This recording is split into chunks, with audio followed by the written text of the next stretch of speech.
What's up, y'all? It's Fredo, and if you clicked on this video, it's one of two things. You either really want to know how I make my sample type beats, or you've been waiting since the last video to see the second part of it. Either way, in this video, I'm gonna be showing y'all how I structure, put drums, anything on my sample type beats. And if you haven't already, make sure to hit that like button, that subscribe button. Let's get into it. All right, so what we left off was with this little sample right here.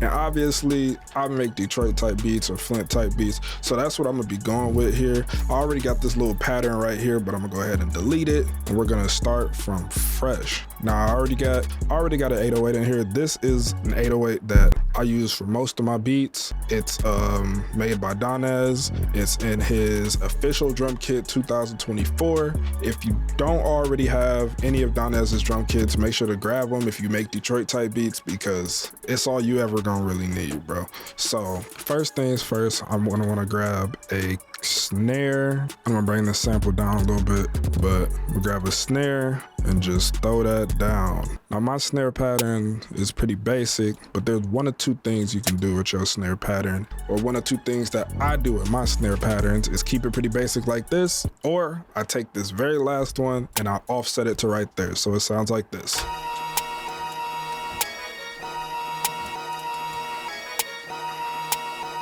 I feel like it just adds a little bit more bounce to the beat, just a tad bit, not a lot, keeping it simple. But after that, you're gonna have to make a choice. If you're making Detroit or Flint type beats, you're gonna have to make a choice. Are you gonna use a hi-hat or not? Because sometimes you can not even use one and your beat will still have bounce. But in this one, I'm gonna go ahead and use one. So you're gonna wanna go ahead and grab you a hi-hat. And there's many different hi-hat patterns you can use, but I find that this hi-hat pattern is one of the most bounciest hi-hat patterns you can use for a Detroit or Flint beat. And it's pretty simple. Just copy that over, do that, and then do that. And we got it right here.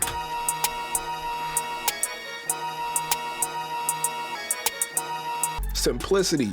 We love simplicity. So after we got our hi-hat in there, we're gonna go ahead and just go through whatever drum kit you got and just mess around with things. Like right now, I see open hats. So I'm gonna grab some open hats and I'm gonna just start messing around with them. Now, a lot of times I do use multiple open hats, and that's just bounce. Also making yourself different from other people, you know, just use different shit. Just go through and listen for stuff.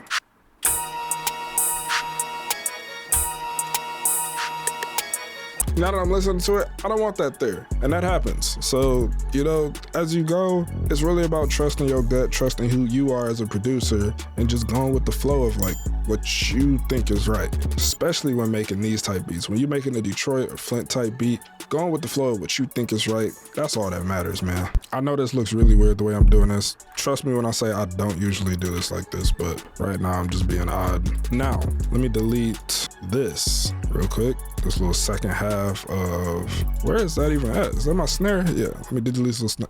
Damn. Let me delete this little second half of my snare and go ahead and show y'all a nice little trick. So if you made like a short little pattern and you're like, I wanted to switch up on like the second part, but I don't feel like going through each pattern and like copying it over, just go ahead, select your pattern, click Control B if you're on Windows, and then click Control Shift G.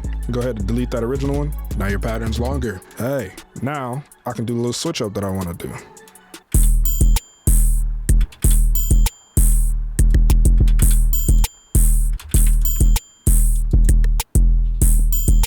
And honestly, I don't even like the pitch. I don't like the pitch right now. Let's bring it down 200 cents. Bring our 808 down.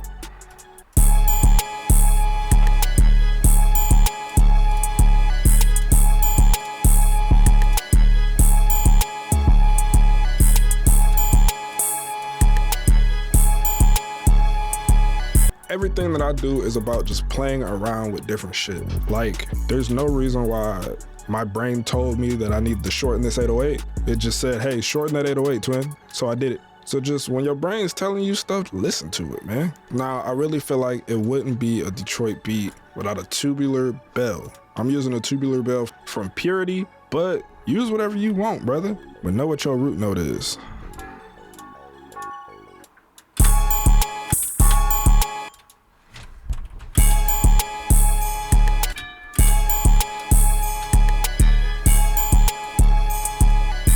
And essentially my beat is done. Now I just have to split my pattern by channel, go ahead and drag all this into the playlist and get to structuring. Now there's a lot of different ways that people structure their beats. Some days if I'm feeling lazy, I might hit it with the bow, make the 808 unique, and then like take a couple things out on the first part. So when it gets to this second part, it sounds different. Or I might like literally add a bridge. And it might seem weird that I'm structuring my beat before I've even mixed it. So let me actually go ahead and mix this beat.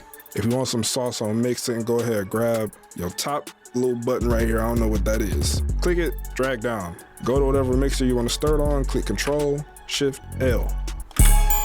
Everything is in the mixer now. Congratulations. You don't have to sit there and try to scroll wheel to the proper one anymore. You're welcome. Now, when it comes to mixing, I start off with my sample or my main melody, and I go ahead and just listen to that. And I bring it down to a level that I'm comfortable with. And once I do that, then I go to my hi-hat, snare,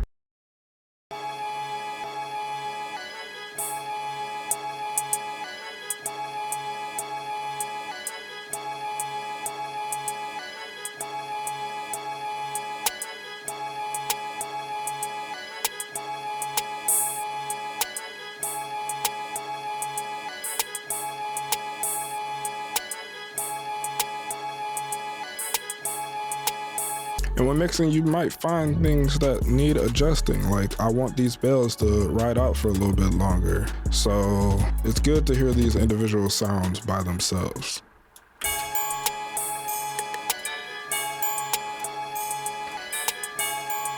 Now you may have noticed I did not touch my 808 in the mixer. That's because I have a preset. My preset has a soft clipper on it. Without that soft clipper, my beat would sound like this.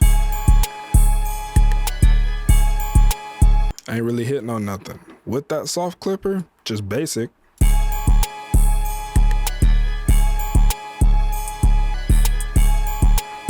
And then I just got it boosting the highs a little bit. I don't know why. I saw somebody do it in a YouTube video a long time ago. And just to make my 808s hit hard, I turn that volume, channel volume, all the way up.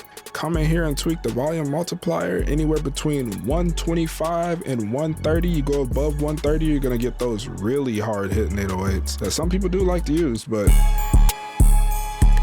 I don't personally like them. And I go ahead and do the whole envelope trick. If you don't know the envelope trick, your envelope usually starts off looking like something like this. You go ahead and turn everything down besides hold, and this does two things for you. You don't have to make your 808s commit self-harm, and you can do little cuts like this. Even if I want to cut this part, it's pretty easy. Simplifies things. Hello. But after this, I either decide whether I want an intro or want to just do my tag straight into the beat, and then I render it. Well, I obviously make it a little longer than this, but then I render it. It's a pretty simple process. My lips are dry and I'm hungry. I'll catch y'all in the next video. If you haven't already, make sure to hit that like button, hit that subscribe button, and comment down below what y'all should do next. Peace out.